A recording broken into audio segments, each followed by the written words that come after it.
and welcome to Josef's Model Railway and Toy Room. Thank you so much, as always, for joining me. Just a little bit of housekeeping. You don't need to like, follow, or subscribe to any of these videos that I put out there. I put them out there where I can. Have a holly jolly great time doing so. Now, part 2 in our little series here about problematic gift giving. You saw in the first part, we found a tremendous model at a great price, and we just added a little bit of personalization as required. The next challenge, as I explained, is I did request from the seller to make sure that the boxes were packed into another carton to make sure that the box was in great condition so I could give as a gift, which is what this was all about. So whether it's for Christmas or birthdays, Boys' Day, Mother's Day, Father's Day, whatever the day you need a nice gift, and it's always nice if it's presented well. Well, in this situation, we're going to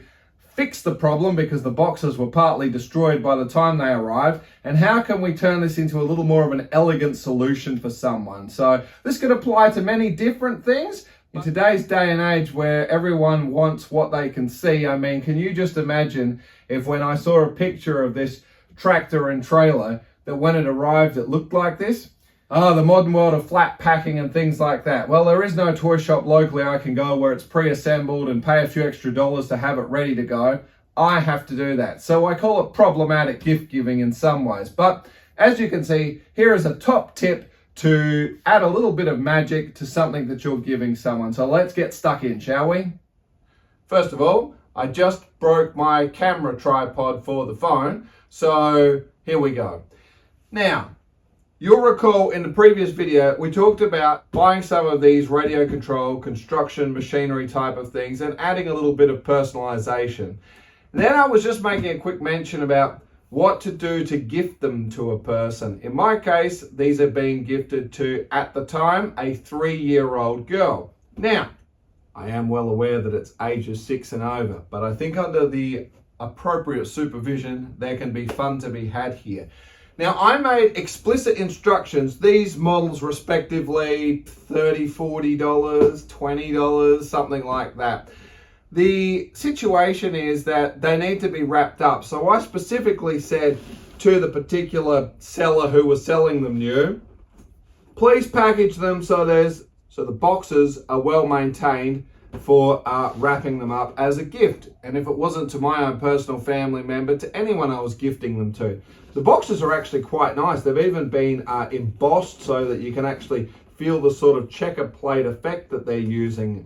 And I really like that kind of detail. And while they did come a long way, I was happy to pay extra to have them put into another shipping carton that could be sent that would take most of the knocks and bumps. But as you can see, I think quite clearly here, this is how it arrived, and you wouldn't be super thrilled about opening that up underneath a Christmas tree. Here's where it gets more interesting. I wanted to put them into a box and make it a little more presentable. And also it's one of those gifts where some assembly may be required, as we've talked about with some other things. And obviously I know it's got a battery, so we want to make sure we've got batteries and or charge things up. And also I want to make sure things are going to be working ready for the big day, whether it be a birthday or Christmas or what have you. So we're going to do a little bit of work on that. Now the next thing is to present it. So the boxes are not much chop, and I thought, well, what are we going to do? Then I got thinking about getting a box. Now, to some of you, you may say this is a bit of overkill. This is part of the Milwaukee power tool range, the Milwaukee series. This is what's known as a Pack-out Case. Bit of information, as we can see. We'll come in for some closer shots here. But basically, for anyone that may be in a trade or something like that, these are a tremendous way, depending on what you're doing, to buy a series of storage crates to hold your screws, boxes, fittings, parts, whatever it is you do. And of course, they interlock with each other and you can roll out and do what you need. They're very well constructed, and I don't mind telling you that this box came in at some $120, $130 Australian. So the actual box itself is more expensive than what we're putting into it. However, hear me out here, because there's nothing quite like getting a quality toy that comes in a quality box. And most of the products you can see around me still have their original boxes. And part of that ongoing resale value will be, does it come in the original box?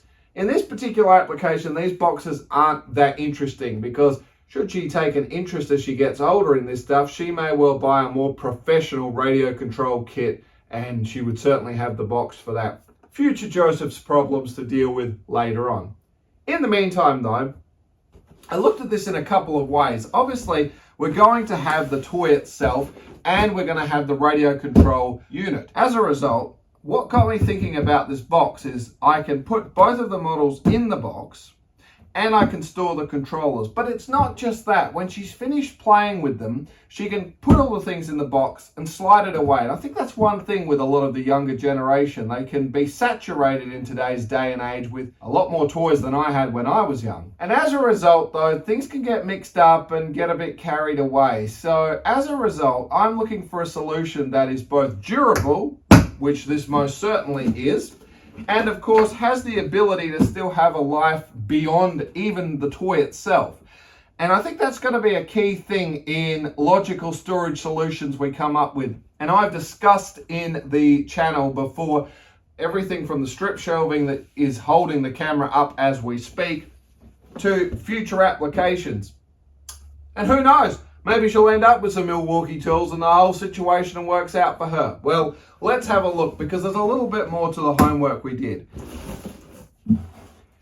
Okay, so we've got our tremendous box. I mean, it's very well put together. As mentioned, it's really a bit more than just a toy box. However, let's open this thing up now. What's interesting about it, of course, is the fact that it comes with these dividers in it, so you can customize as needed.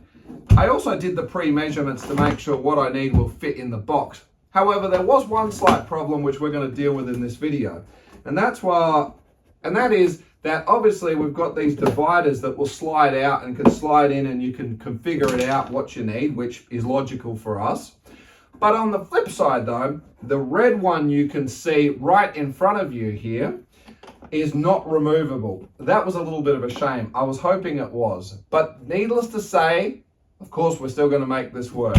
So let's change the camera angle now and see what we're going to do to get our solution into a more practical gift wrapped solution for random toys that you may have that will still have a sustainable storage solution for future requirements. Yeah, that sounds good. Now it's just a matter of removing the dividers and finding a configuration that adequately fits these controllers and the units themselves, and this looks good. So now they've been fully charged up, but you don't want to waste the batteries or anything like that, but just a quick test in case there's any problems and or you might need to send something back. Pretty simple. Which back up. If you keep holding the button down, it's just a cam that keeps cycling back down.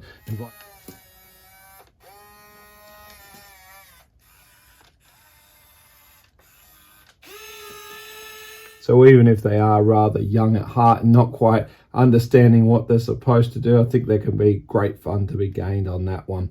That's pretty much the story. Look, these all work. I am actually going to just top up those batteries accordingly, and let's get them back into that new case ready to be wrapped.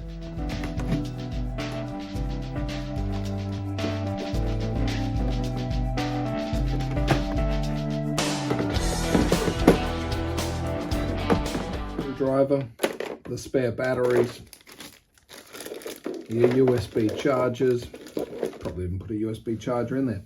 And I did want to say some sort of, I'm just using this with the model railway, but some sort of a stones or something like that we can use with that digger. I don't know what it is yet. We'll play around with that once it's done as a gift, but you could store them in here as required.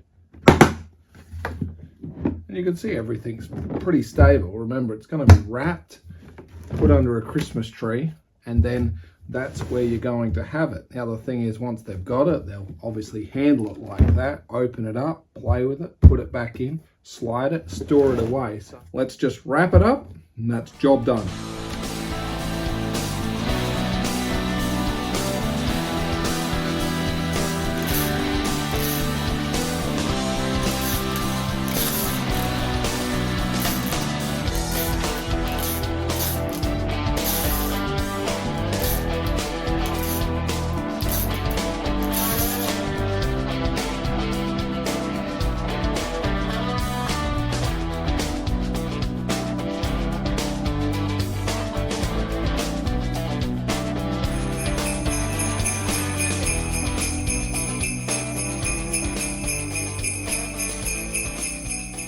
Well, there you go.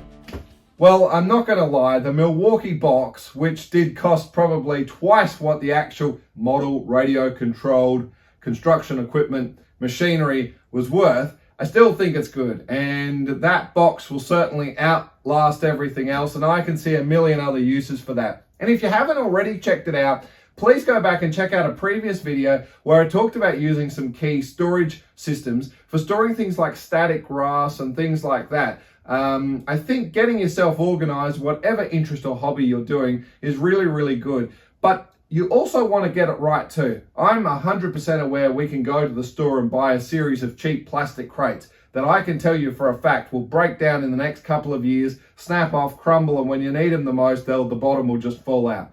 So it's all about trying to create a bit more of a sustainable solution for your particular needs. And I think if this was a gift wrapped up under my tree saying, well, where's the other box? Well, at the age of 3, I'm not programmed to think like that. And this particularly was for a gift for a 3 or a 3-year-old or anyone that's under 5. This is a nice little way to put it together. And of course, I could spend more time getting on a cricket machine or something and creating a custom labeling around the box or whatever. But that all comes back to part 1 you saw in the video. We're just adding a little bit of personalization to the actual item itself.